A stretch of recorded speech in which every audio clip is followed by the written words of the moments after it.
Hello दोस्तों, मैं आनंद। मैं आप सभी का आपके अपने ऑनलाइन प्लेटफॉर्म लच एग्जाम पॉइंट पर स्वागत करता हूं। हम इतिहास पढ़ रहे थे। इतिहास में हमने बताया था आपका पाषाण काल से शुरू होगा, लेकिन उससे पहले हम थोड़ा ये जान लेते हैं मानव विकास कैसे कैसे हुआ। तो मानव विकास के संबंध में हमें जानकारी दक्षिण अफ्रीका महाद्वीप से मिलती है, और वहाँ से हमें पता चलता है कि मानव विकास कैसे कैसे हुआ। और भारत में मानव विकास लगभग 6 लाख ईसा पूर्व हुआ था। तो हम पहले ये जानते हैं कि मानव विकास कैसे हुआ, फिर हम जानेंगे भारत में मानव विकास कैसे हुआ। पहले हम जानते हैं मानव विकास कहाँ शुरुआत हुई। तो मानव का विकास देखिए, हाँ, पृथ्वी पर जो काल विभाजन है वो 4 चरण में बांटा गया है, और जो मानव के साक्ष्य मिलते हैं वो चौथे चरण में मिलते हैं, जिसे हम कहते हैं क्वाटरनरी चरण। और इस चरण को हम 2 युगों में बांटते हैं।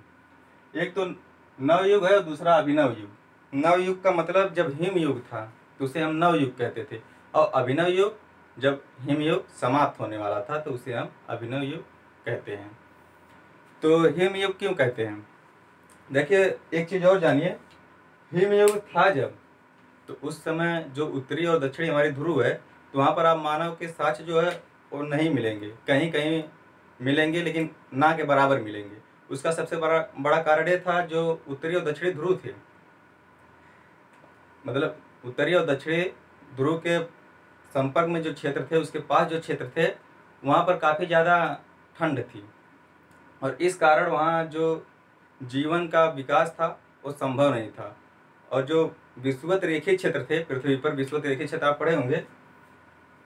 ये देखिए पृथ्वी है, ये 20 से एक रेखा है, 0 अंश अक्षांश।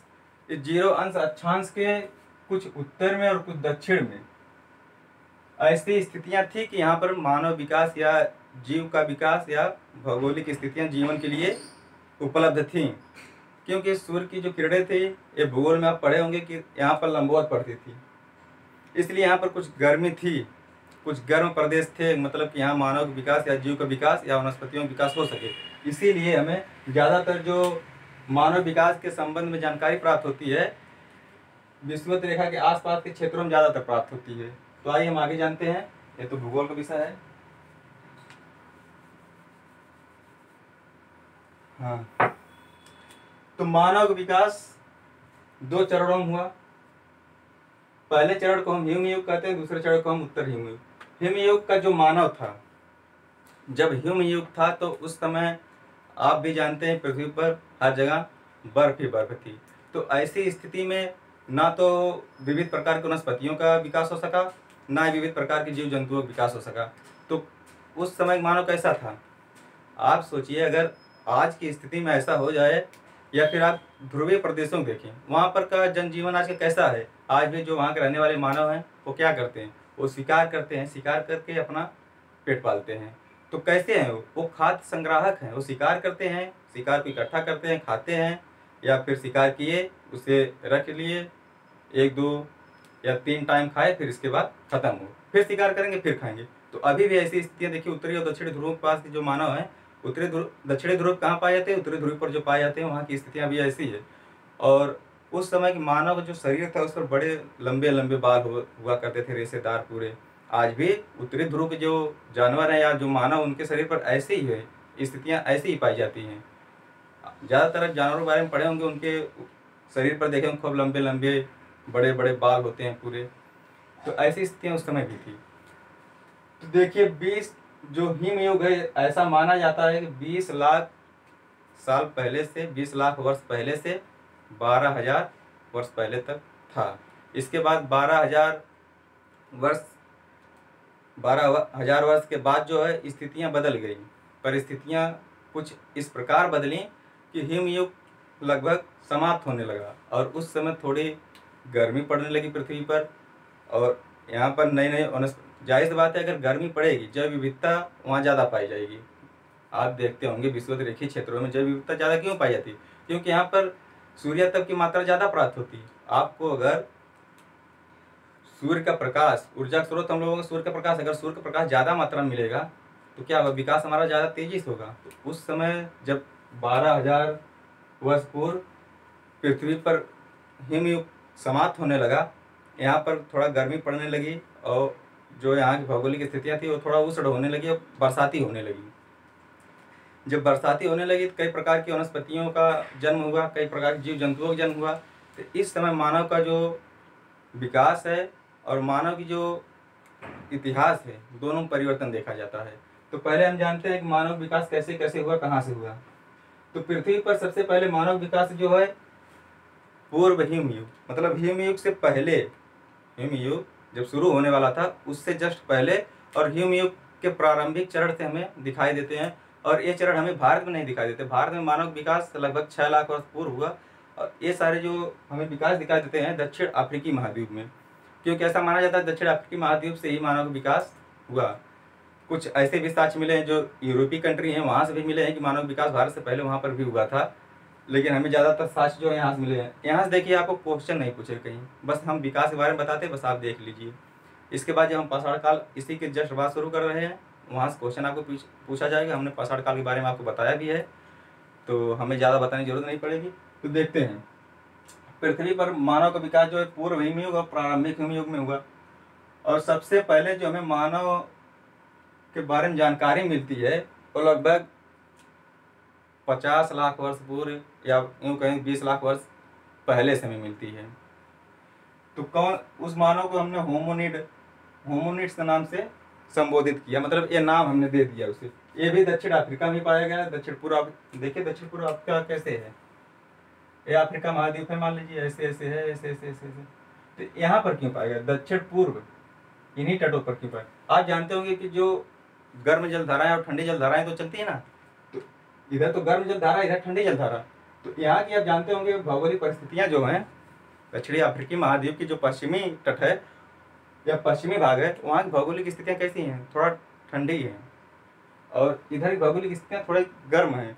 तो उस समय आप जानते हैं, आपको हमने बताया अभी कि हिमयुग था। हिमयुग में यहाँ की परिस्थितियाँ थोड़ा जीवन के लिए कारगर थी, इसलिए यहाँ पर जीवन का हमें जीवन के साक्ष्य मिलते हैं, मानव जीवन के।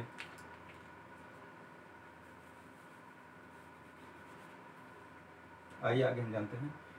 तो ये जो मानव था ये 60 लाख वर्ष पूर्व और 20 लाख वर्ष पूर्व के बीच में होमिनिड्स था। इसके बाद हमें ऑस्ट्रेलोपिथेकस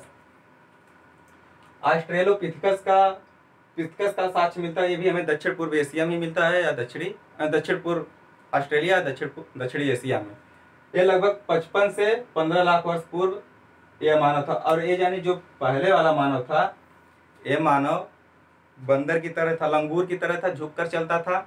इसका विकास ऐसा नहीं था कि ये अपने हाथ और पैर दोनों का एक आज के मानव की तरह, आधुनिक युग के मानव की तरह उपयोग कर सके, ऐसा नहीं था। ये झुक के चलता। इसकी जो रीढ़ की हड्डी है ये टेढ़ी थी, टेढ़ी मतलब झुकी हुई थी, ऐसे थी, इसलिए ये झुक कर पूरा चलता था। और इसके जो हाथ थे वो इतने विकसित नहीं थे कि एक कोई कार्य आज के मानव तरह कर सके। ऐसे समझ लीजिए एक बंदर को देखिए, उसका विकास भी इससे ज़्यादा है। होमिनिड्स जो मानव था इससे ज़्यादा उसका विकास है इस समय। लेकिन आप बंदर देखते होंगे अभी भी वो झुककर चलता है, खड़ा होकर नहीं चलता। तो ये 55 लाख से लगभग 15 लाख वर्ष पूर्व इसके जो अवशेष मिले हैं, ऐसा माना जाता है कि यह मानव जो है 55 लाख से 15 लाख ईसा पूर्व के बीच में था।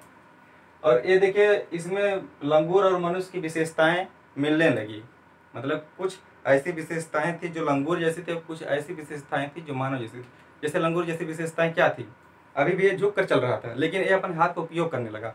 हम इससे पहले वीडियो में आपको बताया था, जब हम कहानी आपको बता रहे थे उसमें बताया था कि मानव झुक कर चलता था, लेकिन वो जब छोटे छोटे जानवर शिकार करने लगा तो अब भाई एक इतना विशाल मानव, आज इतना बड़ा मानव था नहीं, इससे बड़ा आदमी था उस समय, विशाल था, आदि मानव था, इसलिए उसकी जो लंबाई थी वो काफ़ी विशाल थी। अब छोटे छोटे जानवर शिकार कितना करे हो, तो वो बड़े जानवर शिकार करना चाहता था, तो वो बड़े बड़े पत्थरों का उपयोग करने लगा। जब वो शिकार करता था तो ऐसे उठाया पत्थर, ऐसे गिरा दिया, जानवर खत्म। अब जब उसे दूर तक ऐसे फेंकना पड़े कोई चीज़ या कोई भी हथियार हो, उसे दूर तक औजार फेंकना पड़े, तब तो उसे हाथ का प्रयोग करना पड़ेगा ना। तो अब वो एक प्रयास करने लगा, मतलब फेंक कर मारने का, मतलब किसी जीव को अगर हमें शिकार करना है तो कोई हमारे पास हथियार हो तो उसे हम फेंक कर मार सकें। तो यहाँ पर वो प्रयोग करने लगा अपने हाथ का फेंक कर मारने का, लेकिन अभी फेंक नहीं पा रहा था, अभी भी फेंकने में उसे प्रॉब्लम हो, क्योंकि हाथ उसके पूरे सीधे नहीं थे, उसका शरीर सीधा नहीं था, तो कैसे मारता। तो ये ऐसा मानव था। इसके मस्तिष्क जो थे वो 400 घन सेंटीमीटर थे, और इस मानव में हमने बताया भी ना कि होमोस या मनुष्य जैसे लक्षण, तो यही हमने आपको बताया कि इसमें लंगूर और मनुष्य जैसी विशेषताएं मिलती हैं। और यह 2 पांव पर चलता था, जैसे बंदर भी देखते होंगे कभी कभी 2 पांव पर चलता है खड़ा होकर। और इसके पेट जो थे वो पूरे घड़े का आकार के। आप वो कौन सी मूवी एक है हमें ध्यान नहीं है, उस मूवी में दिखाया गया है, या फिर आप देख लीजिए 10,000 ईसा पूर्व पहले की मूवी एक है हॉलीवुड की मूवी, उसे देखिए, उसमें दिखाया गया है सब। तो ये 2 पांव पर चलता था, लेकिन हमेशा नहीं चलता था। जब शिकार करना होता था या कोई ऐसी स्थिति आ जाती थी कि इसे अचानक चलना पड़ता, लेकिन हमेशा ये सोचिए खड़ा होकर चले तो नहीं चल पाता था। और इसके पेट जो घड़े का आकार थे। इसके बाद देखिए एक अलग प्रकार का मानव हमें मिलता है जिसे हम होमो हाबिलस कहते हैं। ये भी दक्षिण पूर्व एशिया मिलता। ऐसा क्यों, हमने आपको बताया दक्षिण पूर्व एशिया में ही हमें क्यों मिल रहे हैं सारे, भारत में क्यों नहीं मिल रहे हैं और अन्य कंट्री में क्यों नहीं मिल रहे हैं। इसीलिए क्योंकि यहाँ स्थितियाँ ऐसी थीं। तो ये 20 से 15 लाख वर्ष पूर्व था, और ये थोड़ा कुशल मानव था, थोड़ा सीधा होकर चलने लगा, अपने हाथ का प्रयोग करने लगा। अब ये किसी जानवर शिकार करना था तो ये पत्थर या हथियार को फेंक सकता था, फेंक कर मार सकता था। मतलब इस प्रकार के इसमें कुछ परिवर्तन देखे गए। और यह क्या किया कि जो पत्थर के बड़े बड़े टुकड़े थे, बड़े बड़े पत्थर टुकड़े थे, उसे उठाया, पटक दिया, वो टूटकर कई टुकड़ों में बिखर गया। जब कई टुकड़ों में आप ही पत्थर उठाकर पटकेंगे, कई टुकड़ों में जब बिखरेगा, उसमें से कई प्रकार की आपको आकृतियाँ मिलेंगी। कुछ आकृति ऐसी होगी जो नुकीली होगी, जिससे आप किसी चीज़ को छील सकते हैं, या आप किसी चीज़ में मतलब उसे घसा सकते हैं। तो इसने क्या किया, पत्थर को उठाया, पटक दिया, उसमें से कई प्रकार की आकृतियाँ निकली। तो इससे ये ज्ञात होने लगा कि ये जो आकृतियाँ हैं हमें विभिन्न प्रकार से औजारों के रूप में कार्य करेंगी। तब इसने पत्थर के टुकड़े को पटका और उसे धारदार बनाने की कोशिश की। धारदार, अभी देखिए ये जो है ये मानव है, अभी ये तराश नहीं रहा है पत्थर को, तराश कर उसे एक नई आकृति या एक विशेष प्रकार की आकृति नहीं दे रहा है। बस ये क्या कर रहा है, पत्थर उठाया, उसे पटक दिया कहीं, उसमें से कई प्रकार की आकृतियां निकल गई। तो उन आकृतियों का प्रयोग कर धारदार औजार बनाने का प्रयोग कर रहा है। हमने बताया ना, भी कुछ ऐसी आकृतियां उसमें से निकलती थी जो नुकीली थी, वो धारदार औजार के रूप में शिकार करती थी। उससे वो जानवर जब शिकार करता था तो जो उसके चमड़े थे उसे छीलने के लिए प्रयोग करता था, या फिर छोटे मोटे जानवरों को शिकार करने के लिए उन्हें मारने के लिए प्रयोग करता था। और इसका मस्तिष्क जो था वो 500 से 700 घन सेंटीमीटर का था। अब देखिए इसके बाद आपका होमो इरेक्टस। देखिए होमो इरेक्टस के कुछ साक्ष्य जो हैं, हमारे पंजाब प्रांत का पोतवार क्षेत्र है, और सोवन घाटी आपने सुना होगा, पाकिस्तान में भी है। तो वहाँ से हमें इसके साक्ष्य मिलते हैं होमो इरेक्टस से।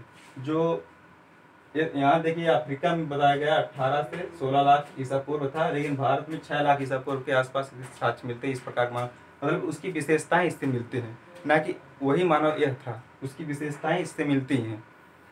तो यह तना हुआ मानव था, निष्कपट, मतलब पूरी तरह से खड़ा होने, अगर झुका भी था तो थोड़ा सा इससे। आपने सातवीं पहले की जो क्लास, 7वीं पहले जो बुक थी इतिहास की, उस पर हमें दिखाया गया था मानव विकास कैसे। तो उसमें जो सबसे तना हुआ मानव, जो आधुनिक मानव था, उससे पहले एक मानव दिखाया गया जो थोड़ा सा ऐसे झुका हुआ था। तो ये उसी प्रकार का मानव था, होमो इरेक्टस। तो इसका मस्तिष्क जो था देखिए 800 से 1200 घन सेंटीमीटर, मतलब इसकी सोचने की क्षमता जो थी इन लोगों की अपेक्षा काफ़ी अच्छी थी इसकी। और खोपड़ी इसकी मजबूत थी। अब इसकी खोपड़ी ज़्यादा बड़ी नहीं थी कि देखने में बहुत बड़ी रहे और दिमाग रहे ही ना, इसकी खोपड़ी और मजबूत थी, थोड़ा छोटी होने लगी, और ये नए प्रकार के औजार बनाने लगे। अब ये क्या किया कि पत्थर को उठाया, सीधे पटक दिया, तो उससे कई आकृतियाँ जो निकली, उसने उन आकृतियों का ऐसा नहीं उठाकर उन्हें तो वो थोड़े बहुत पत्थर जो थे उन्हें काट छाँट कर तराशने लगा। मतलब ऐसे ये पूरी तरह तराशने नहीं लगा। शिल्प का विकास अभी नहीं हुआ। शिल्प का विकास कब होगा, जब हम कोई एक धातु है या कोई पदार्थ है, उस पदार्थ को हम एक नए रूप दे दें, तो कोई भी पदार्थ, मान लीजिए आप सोना है, सोना को हमने नया रूप दे दिया, माला बना दिया या अंगूठी बना दी, ये नया रूप दिया ना हमने, ये शिल्प हो जाता है, ये शिल्प उद्योग के अंतर्गत आ जाता है। अब इस शिल्प ऐसा विकसित नहीं था कि ये अच्छे औजार बना सके, बस ये औजार बनाता था, थोड़ा उसे काट छाट देता था, बस इसके काम के हो जाते थे। और अफ्रीका, हाँ, ये जो मानव था होमो इरेक्टस, ये घुमंतु प्रकार का मानव था। ऐसा माना जाता है कि यह अफ्रीका महाद्वीप में सबसे पहले पाया गया और यह अफ्रीका महाद्वीप से आगे बढ़ा। देखिए आपने पढ़ा होगा, अफ्रीका महाद्वीप यहाँ मान लीजिए ऐसे है, ऐसे ऐसे अफ्रीका महाद्वीप, यहाँ मेडागास्कर है, तो ये अफ्रीका महाद्वीप से मेडागास्कर होते हुए अब ये भारत होते हुए और इसके बाद ये चाइना होते हुए दक्षिण पूर्व एशिया तक पहुंच गया। कैसे गया? पहले अफ्रीका में था होमो इरेक्टस, अफ्रीका से मेडागास्कर होते हुए भारत, दक्षिणी भारत तक पहुंचा, दक्षिणी भारत से फिर इसने चाइना तक पहुंचा, दक्षिणी भारत से उत्तरी भारत, उत्तरी भारत से उत्तर पूर्वी भारत होते हुए चाइना तक। इसके तो जो वास्तविक रास्ते में तो हमें पता नहीं है, बस हम एक अनुमान लगाते हैं कि ऐसे ऐसे होकर दक्षिण पूर्व एशिया तक पहुंच गया, चाइना होते हुए दक्षिण पूर्व एशिया तक पहुंचा। तो इस ये काफ़ी विस्तृत माना हो, इसके साथ हमें इन क्षेत्रों से मिलते हैं, लेकिन अलग अलग कालों में मिलते हैं, ऐसा नहीं कि एक ही समय सारे मिलते, क्योंकि उस समय यातायात का कोई साधन नहीं था, उस समय यात्राएं नहीं थी। अब किस गतिविधियों के माध्यम से आगे बढ़ा ये हमें नहीं पता, किताबों में जितना है या हमने और जहाँ और कहीं जितना पढ़ा है उतना हम आपको बता रहे हैं। ऐसा कहीं नहीं मिला है हमें अभी तक कि उस समय कोई यातायात के साधन थे। हो सकता है जब आप भूगोल पढ़ेंगे तो उसमें यह बताया गया है कि जो कॉन्टिनेंट्स हैं सभी वो पहले एक ही जगह पर ज्वाइंट थे, बाद में वो टूट कर बिखरने लगे। हो सकता है कि भारत से टूट कर बिखरा हो, मानव विकास उस समय हो गया और भारत में, और भारत का मानव जो था भारत में रह गया और वो टूट कर जब बिखरने लगा तो अलग हो गए, कि मतलब उसी प्रकार का मानव इधर आ गया, भारत में चला गया, उसी प्रकार का मानव अफ्रीका में रह गया। तो हो सकता है, ये अलग बातें हैं, लेकिन ऐसे मिलते हैं। इसके बाद देखिए होमो सेपियंस का विकास होता है और होमो सेपियंस का विकास लगभग आपका 230,000 ऐसे मान लिए 2.5 लाख वर्ष पूर्व से 30,000 वर्ष पूर्व के बीच में इस मानव के साक्ष्य मिलते हैं। ये एक बुद्धिमान मानव था, या यूँ कहें कि जो आज के होमो सेपियंस मानव इससे थोड़ा कम बुद्धिमान था, लेकिन अन्य लोगों से ज़्यादा बुद्धिमान था। ये मानव जो था ये पत्थरों को तराशने लगा, हथियार बनाने लगा। जो पाषाण काल के मानव है जिसके बारे में हम पढ़ेंगे वो होमो इरेक्टस से लेकर जो होमो सेपियंस है, इन दोनों मानव की विशेषताएं भारत में हम पढ़ेंगे, इन्हीं दोनों मानव की। क्योंकि जो आप पढ़ेंगे पाषाण काल, हम यहीं पर आपको पहले बताए थे, जो पाषाण काल में पूरा पाषाण काल पढ़ेंगे वो इस प्रकार का मानव था, होमो इरेक्टस। और जब आप उससे आगे पढ़ेंगे मध्य पाषाण काल, नव पाषाण काल, उसमें आपको होमो सेपियंस की विशेषताएं मिलेंगी। इसके बाद हमारे पास होमो सेपियंस विशेषताएं मिलेंगी, फिर हमें होमो सेपियंस की विशेषताएं नव पाषाण काल से मिलनी शुरू हो जाती हैं। तो इसका मस्तिष्क देखिए 1200 से 800 घन सेंटीमीटर था, ये कहीं नहीं आपसे पूछा जाएगा। इसका शरीर छोटा और सर भी छोटा था। तो ये निएंडरथल मानव क्या है? निएंडरथल मानव जो अब मैंने बताया ना अभी कि यूरोप महाद्वीप में एक ऐसे मानव का विकास हुआ, लेकिन जो निएंडरथल मानव था उसका विकास वहीं पर हुआ, वहीं पर वो समाप्त हो गया। मतलब वो होमो इरेक्टस के जैसा था, होमो सेपियंस के जैसा ही निएंडरथल मानव था, इसका विकास वहीं हुआ, वहीं समाप्त हो गया। कुछ साक्ष्य हमें वहाँ से मिले हैं और इसकी तुलना हम होमो सेपियंस से कर सकते हैं। अब देखिए जो आखिरी मानव है, जो आज का मानव है, ये होमो सेपियंस है, जिसका विकास 12,000 वर्ष पूर्व हुआ। 12,000 वर्ष पूर्व की जलवायु देखिए बदली। जो आज की जलवायु है इसमें ज़्यादा कोई परिवर्तन नहीं है, लगभग ऐसी ही जलवायु उस समय भी थी। बस उस समय इतने प्रदूषण तो थे नहीं, इसलिए आर्द्र उस समय की जलवायु तो बरसाती और गर्म जलवायु 12,000 वर्ष पूर्व से शुरुआत होती है इसकी।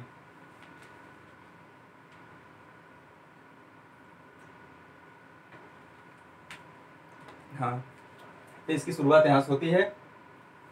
और ये प्रज्ञ का मतलब अति बुद्धिमान मानव था। इसने कई प्रकार के आविष्कार किए, जैसे आप जानते हैं खेती करना सीखा, पशुपालन करना सीखा, और अस्थायी निवास में रहना सीखा, घर बनाना सीखा और अपनी सुविधा के लिए खेती करने के लिए कई प्रकार के हथियार जैसे गड़ासा, कुल्हाड़ी, फावड़ा आदि का विकास करना सीखा, झोपड़ियाँ बनाने लगा।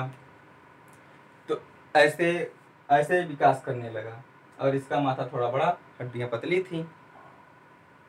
माथा जो था थोड़ा बड़ा था, हड्डियाँ पतली थी। अभी देखिए इसमें परिवर्तन हो रहा है। हमें जो 7वीं क्लास की आप देखेंगे बुक, उसमें जो मेन पृष्ठ उसी पर आपको दिखा दिया कैसे कैसे विकास हो रहा है, फिर आज के मानव को हमें दिखा दिया है।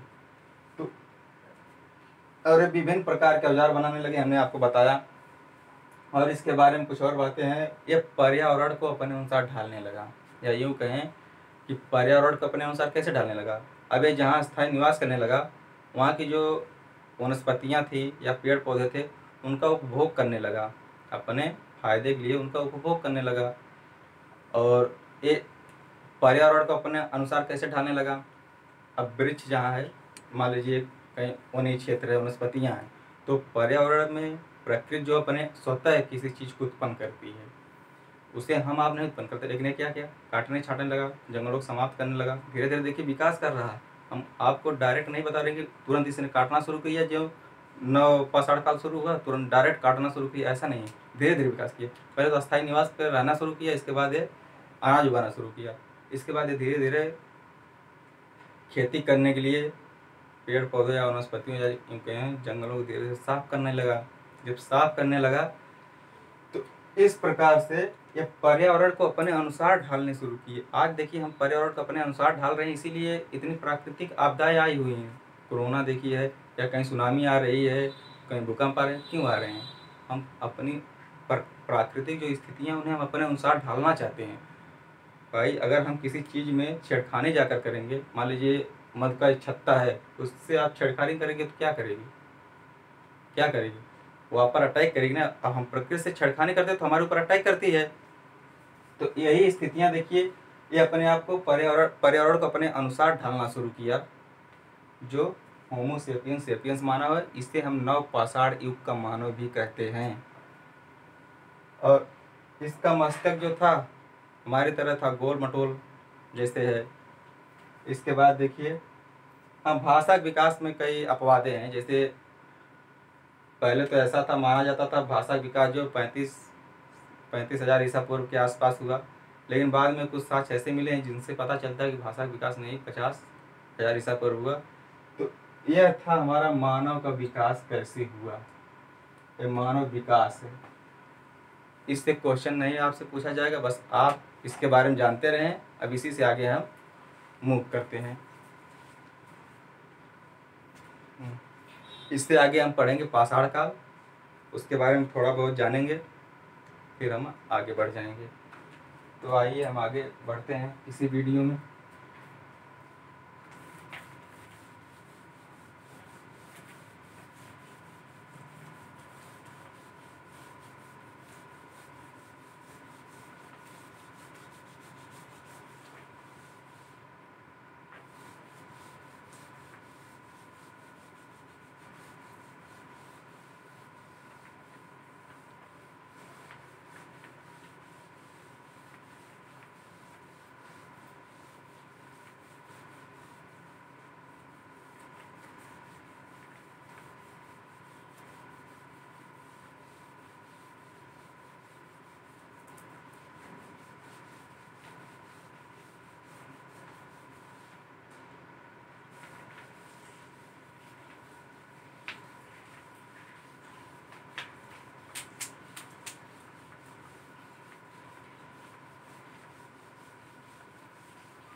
आइए अब हम शुरुआत करते हैं पाषाण काल की।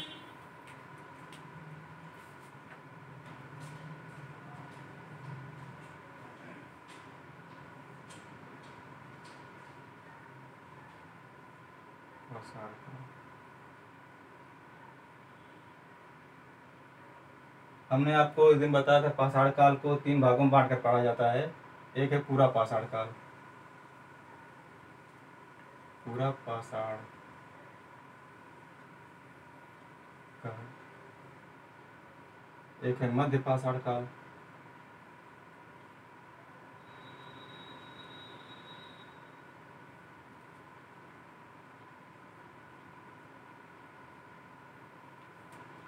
और अगला है नव पाषाण काल।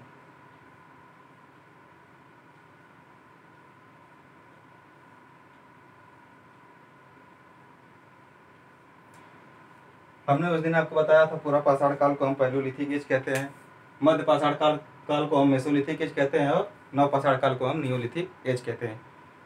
तो ये क्यों बांटा गया, पाषाण काल को 3 भागों में क्यों बांटा गया?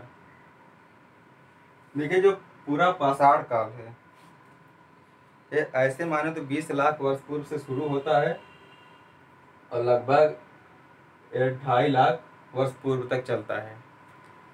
20 लाख वर्ष पूर्व से इसकी शुरुआत होती है और लगभग 35,000 वर्ष पूर्व तक चलता है। सॉरी, 2.5 लाख नहीं, 35,000 वर्ष पूर्व तक चलता है।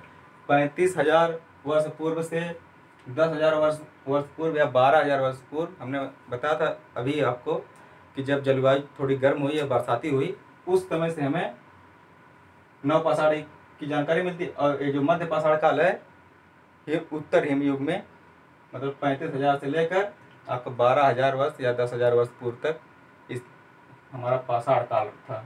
इसके बाद 10,000 के बाद से नव पाषाण काल शुरू होता है। फिर नव पाषाण काल के बाद आपको कई संस्कृतियाँ मिलती हैं, तो उनके बारे में हम आगे पढ़ेंगे। हम पहले इसके बारे में जानें। तो हमें पाषाण काल 3 भागों में क्यों बांटा गया? पूरा पाषाण काल, इसे पूरा पाषाण काल क्यों कहा गया? इसे नव पाषाण काल क्यों कहा गया? इसे मध्य पाषाण काल क्यों कहा गया? देखिए, पूरा का मतलब होता है प्राचीन या पुराना और नव का मतलब होता है नया। यहाँ पुराने या प्राचीन पत्थरों का प्रयोग किया गया, यहाँ नए पत्थरों का प्रयोग किया गया। अब ऐसा तो है नहीं कि पुराना पत्थर था खत्म हो गया फिर नए पत्थरों की उत्पत्ति हुई, उनका प्रयोग ये करने लगा इसलिए बांट दिया गया, ऐसा नहीं है। यहाँ पर हमें एक पूरा पाषाण काल से हमें ये जानकारी मिलती है कि जो उस समय माना था, जो पुराना पत्थर था, मतलब जो पत्थर जिस आकार में था वो उसी आकार में हथियार के रूप में प्रयोग करता था। या हमने अभी आपको बताया, पत्थर को उठाया, पटक दिया, उससे कई आकृतियां निकली, उन आकृतियों का प्रयोग करता, ना कि ये तराशता था पत्थर को एक तराशता नहीं था, मतलब उसे कोई एक निश्चित आकार नहीं देता कि या भाले के रूप में दे दे, या हथौड़े के रूप में दे दे, या फिर कुल्हाड़ी के रूप में दे दे, ऐसा रूप ये नहीं देता था। बस पत्थर उठाया, पटक दिया, तो वो पत्थर कैसा है, अपनी मूल अवस्था में है, बस उसको विखंडित कर दिया गया। तो उसे हमने कहा पूरा पाषाण काल। और कोई इसमें ज़्यादा सोचने की बात नहीं कि पुराना पत्थर था यहाँ नया पत्थर आ गया। और इसने जब नव पाषाण काल शुरू होता तो क्या किया, पत्थरों को एक तराशने लगा, अपने अनुसार, अपने उपयोग के अनुसार ये उस पत्थर को एक नया आकार देने लगा। और शिकार, देखिए शिकार करता था, अब यहाँ पर देखिए शिकार कर रहा है, खेती कर रहा है, तो इसके अलग अलग प्रकार के औजार चाहिए थे। तो इन पत्थरों को क्या करता था, उठाता था, उन्हें अपने उपयोग के अनुसार अलग अलग आकार दे देता था, तराश देता था। तो यहाँ से हमें शिल्प के बारे में भी जानकारी मिलती है। देखिए, अगर तराशना शुरू किया तो इसे शिल्प का ज्ञान था, तभी तराशना शुरू किया पत्थर को, इसे शिल्प ज्ञान हो चुका था।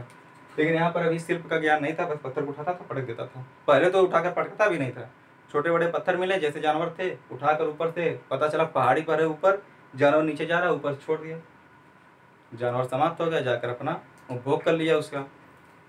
तो इसे हम पूरा पाषाण काल इसलिए कहते हैं। पूरा पाषाण काल में भी कई प्रकार के हमें परिवर्तन देखने को मिलते हैं। तो हमने आपको बताया था पिछले वीडियो में कि इसके भी 3 भाग हैं, निम्न पूरा पाषाण काल, मध्य पूरा पाषाण काल और उच्च पूरा पाषाण काल। तो अभी हम उसके बारे में जानकारी हासिल करेंगे। और मध्य पाषाण काल क्यों कहा जाता है? क्या मध्य पाषाण काल जो कोई अलग काल था? नहीं। देखिए, हमने आपको बताया था पहले वीडियो में, जब इतिहास की हमने पहली वीडियो शुरू की थी तो हमने बताया था जब भी हम कोई काल विभाजन करते हैं तो ऐसे नहीं कर देते हैं, हमें कुछ परिवर्तन मिलता है। उस समय समाज के ऊपर समाज में कुछ परिवर्तन मिलता है, उस समय की स्थिति और परिस्थिति के बारे में जो हमें जानकारी मिलती है उसमें भी कुछ परिवर्तन मिलता है। और उस समय के रहन सहन और खान पान, हर चीज़, मतलब हर परिप्रेक्ष्य में हमें जब ये व्यापक रूप से परिवर्तन देखने को मिलता है तो उसे हम एक नए काल के अंतर्गत रख देते हैं। जैसे मान लीजिए पूरा पाषाण काल में हमने बताया बड़ा पत्थर उठा पटक दिया, और नव पाषाण काल में ये क्या किया, पत्थर तराशना शुरू किया। ऐसा तो है नहीं पूरा पाषाण काल खत्म हुआ होगा तुरंत नव पाषाण काल प्रारंभ हो गया, नहीं, इनके बीच में एक संक्रमण काल रहा होगा। उस संक्रमण काल में मानव ने इन पत्थरों को तराशना सीखा होगा कि हम इस पत्थर का उपयोग कर रहे हैं, तो अगर हम इस प्रकार से इसको बदल दें तो हमारे इस कार्य में ये महत्वपूर्ण भूमिका निभाएगा। जैसे मान लीजिए कि ये जब पत्थर पटका होगा उसमें से कई प्रकार के आकृतियाँ निकली होंगी। कुछ आकृतियाँ इसे समझ में आएंगी अगर इस प्रकार की आकृति हम बड़े पैमाने पर बना लें। मान लीजिए एक लंबी सी आकृति ऐसे निकली उस पत्थर से, उसने सोचा होगा ना कि अगर इस आकृति को हम एक बड़ा सा पत्थर लें, उसे हम काट छांट कर किसी प्रकार से उसे एक लंबी आकृति दे दें, तो हमें दूर से जानवर का शिकार, जो बड़े बड़े जानवर हैं, दूर से हमें फेंक कर शिकार करने में आसान हो जाएगा। तभी इसने बनाना शुरू किया होगा। अब धीरे धीरे विकास किया होगा। हमने पहली वीडियो में आपको बताया था कि हमारा अभी जन्म से लेकर हमारा जन्म अगर मान लीजिए 1995 1998 में हुआ, तो 2000 तक कितने बदलाव हमें देखने मिलते हैं, कितने नए नए तकनीक मिल गई हमें देखने को, कितने प्रकार के अन्य सामाजिक विविधता देखने को मिल गई। उस ऐसे ही एक संक्रमण काल था पूरा पाषाण काल और मध्य नव पाषाण काल के बीच में। और मध्य पाषाण काल में कुछ विशेषता आपको पूरा पाषाण काल की मिलेगी, कुछ विशेषता नव पाषाण काल की। पूरा पाषाण काल का आप देखिए अवनमन हो रहा है, मतलब इसका पतन हो रहा है, और नव पाषाण काल का उद्भव हो रहा है, उसका विकास शुरू हो रहा है। तो जब एक तरफ आपको पतन होगा, एक तरफ विकास होगा, तो मान लीजिए इधर पतन हो रहा है ऐसे विकास, और एक समय ऐसा आएगा कि दोनों पैरेलल हो जाएंगे। जब पैरेलल होंगे वो संक्रमण काल हो जाएगा, मतलब दोनों प्रकार की विशेषताएं हमें देखने को मिल रही हैं। तो यहाँ जो मध्य पाषाण काल है, यहाँ पर हमें नव पाषाण काल और पूरा पाषाण काल दोनों प्रकार की विशेषताएं देखने को मिलती है, इसीलिए हम इसे मध्य पाषाण काल कहते हैं। इसीलिए इसका जो काल है छोटा है, 35,000 से 12,000 या 10,000 ईसा पूर्व तक है, जबकि पाषाण काल का काल बहुत ज़्यादा लंबा है। भारत में तो 6 लाख ईसा पूर्व से 35,000 ईसा पूर्व तक है, जबकि अफ्रीका महाद्वीप में आप देखेंगे तो वहाँ पर ये 20 लाख ईसा पूर्व या 20 लाख से पहले भी शुरू हो चुका था। और नव पाषाण काल जब भौगोलिक परिस्थितियाँ बदली पृथ्वी की, जब यहाँ गर्मी पड़ने लगी, बरसात होने लगी, जब विविधता बढ़ने लगी, मानव विकास होने लगा, नए नए जीव जंतु की उत्पत्ति होने लगी, तब नव पाषाण काल की शुरुआत हुई। और मानव इसी समय खाद्य संग्राहक ना रहकर अब अस्थायी जीवन जीने का प्रयास करने लगा, पशुपालन करने लगा, खेती करने लगा। और देखिए पशुपालन, एक चीज़ जानिए, पशुपालन जो हमारा मध्य पाषाण काल से ही मिलता है। हमने बताया संक्रमण काल था, यहाँ से कुछ स्थितियाँ ऐसी हैं, कुछ विशेषताएं ऐसी जो पूरा पाषाण काल की मिलती हैं, कुछ विशेषताएं हमें नव पाषाण काल की। जब नव पाषाण काल का विकास होगा तो ऐसी तो कोई विशेषता होगी जो इसमें होगी। तो पशुपालन और कृषि हमें यहाँ से मिलते हैं, जबकि पशुपालन यहाँ शुरू हो गया था। मानव यहाँ से पशुओं का पालन करना शुरू कर दिया था। ऐसा नहीं है कि पशुपालन इसीलिए किया कि उसे दूध मिले या उसे किसी कार्य में उसका उपयोग किया जा सके, ऐसा नहीं है। पशुपालन इसलिए एक कर सकता है क्योंकि ये खाने के लिए उनका शिकार जो अभी कर रहा था इधर उधर घूमकर, अभी पशुपालन करने लगा, तो जब जानवर शिकार या जब उनका उपभोग करने के लायक हो जाते थे तो उन्हें मार कर खा जाता था। ऐसी स्थितियाँ यहाँ पर रही होंगी, इसलिए इसने पशुपालन किया, ना कि ये दूध या दही के लिए किया होगा या फिर अन्य गतिविधियों के लिए, बल्कि ये खाद्य के रूप में उपभोग करने के लिए पशुओं का पालन किया होगा। तो इसीलिए हमें पशुपालन जो मध्य पाषाण काल से मिलता है। और नव पाषाण काल में हमें पशुपालन, कृषि, क्योंकि इस समय मानव जो था वो विकास के स्तर पर बढ़ रहा था आगे, क्योंकि अब देखिए जैव विविधताएँ मिल गई हमें, अनेक प्रकार की वनस्पतियाँ, पेड़ पौधे, अनेक प्रकार जीव जंतु मिल गए। तो अब इसे समायोजित करने, अपने जीवन निर्वाह के लिए परिस्थितियाँ जो थी वो आसान हो गई। तो इस प्रकार से हमारा नव पाषाण काल, मध्य पाषाण काल, पूरा पाषाण काल, अलग अलग पाषाण काल के भाग हैं। हमने इनके बारे में समझा। मैं उम्मीद करता हूँ अभी तक हमने जो आपको बताया वो आपको समझ में आया होगा। इसके बाद देखिए शुरू होता है, हम पढ़ेंगे पूरा पाषाण काल। इसी के कई भाग होते हैं पूरा पाषाण काल में, जैसे निम्न पूरा पाषाण काल, निम्न पूरा पाषाण काल,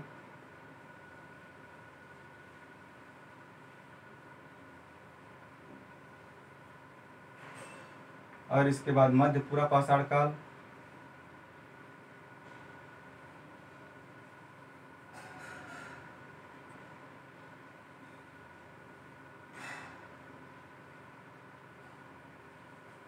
उच्च पूरा पाषाण काल।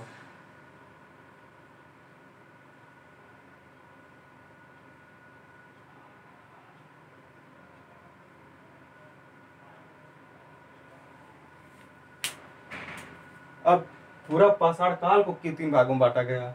जाहिर सी बात है इनमें भी कुछ परिवर्तन हमें कहीं कहीं देखने को मिलते होंगे। जो निम्न पूरा पाषाण काल है, इस समय का मानव जो था एकदम आदम मानव था, एकदम वो आदम मानव था। वो पत्थर को उठाकर पटकता भी नहीं था, बस जानवर जा रहा है, बड़ा पत्थर कैसा भी पाया उठाकर फेंक दिया उसके ऊपर। पता चला छोटा सा जानवर है, बड़ा पत्थर उठाकर पटक दिया, उसकी चटनी हो गई, खाने लायक तो रह नहीं गया ना। तो हो सकता है ऐसा था निम्न पाषाण काल, निम्न पूरा पाषाण काल का मानव ऐसा था। अब देखिए उच्च पूरा पाषाण काल का मानव कैसा था, ये कुछ विकास कर चुका था, ये कुछ औजार बनाने शुरू कर दिए थे। मतलब कुछ प्रकार के औजार है, हमने बताया ना पूरा पाषाण काल में, मतलब ये एक विस्तृत आकार तो नहीं देता था, मगर एक टूटा फूटा आकार दे देता था। तो ये उच्च पूरा पाषाण काल में। अब देखिए इसमें मध्य पूरा पाषाण काल है, तो जैसे हमने कहा है मध्य पाषाण काल, तो ये भी एक संक्रमण का काल है। ऐसी स्थितियां रही होंगी इन दोनों बीच में, जो कुछ विशेषताएं हमें निम्न पूरा पाषाण काल की मिलती है, कुछ विशेषताएं हमें उच्च पूरा पाषाण काल की मिलती हैं। तो देखिए निम्न पूरा पाषाण का जब मानव था, वो पूरी तरह से खाद्य संग्राहक और शिकारी था। शिकार करता था और वस्तुएं इकट्ठा करता था, फिर उसे खाता था। और एक चीज और जानिए, इस समय जो मानव था पूरा पाषाण काल, निम्न पूरा पाषाण काल का, एक खेल के रूप में शिकार का कार्य किया करता। छोटे छोटे जो जानवर हैं, एक खेल, जैसे आज खेल कई प्रकार के हैं ना, इसके लिए जो उस समय खेल था वो शिकार था, छोटे छोटे जानवर का शिकार करना। तो शिकार करता था, वो करता था, इसका खेल था। और इसके बाद मध्य पूरा पाषाण काल, उच्च पूरा पाषाण काल, इसके बारे में हम इसके अगली वीडियो में जानेंगे, विस्तार से जानेंगे। और फिर उस वीडियो के बाद जो वीडियो आएगी उसमें हम आपको बताएंगे कि कहाँ कहाँ से हमें क्या क्या साक्ष्य मिले हैं। वो अलग वीडियो होगी, सिर्फ उसमें साक्ष्य ही होंगे, कहाँ कहाँ से मिले हैं, उनकी विशेषताएं क्या हैं, बस और कुछ नहीं रहेगा। तो मैं उम्मीद करता हूँ ये भी आपको समझ में आएगा, ये भी समझ में आएगा। इसके पहले हमने आपको पढ़ाया था मानव विकास के बारे में, वहाँ से भी आपको जानकारी मिली होगी। वीडियो लंबी हो जाएगी तो आप भी देखना भी नहीं चाहेंगे, तो वीडियो बस सीमित इतनी ही। इसके आगे हम पाषाण काल के विभाजन से पढ़ेंगे, और एक ही वीडियो हम देख लेंगे ये सारे, मतलब पूरा पाषाण काल और इसके तीनों भाग, इसके बाद मध्य पाषाण काल, नव पाषाण काल, ये सभी एक ही वीडियो हम लोग देख लेंगे। इसके बाद आगे हम कुछ स्थलों के बारे में बात करेंगे, उस स्थलों से क्या क्या हमें विशेषताएं मिलती हैं, किस किस काल की विशेषताएं मिलती है। देखिए एक चीज़, जो मध्य प्रदेश है, मध्य प्रदेश का भीमबेटका एक स्थान है, पढ़े होंगे भीमबेटका गुफाएं। और आप राजस्थान के बाजौर एक स्थान, उसके बारे में हो सकता है जानते हो।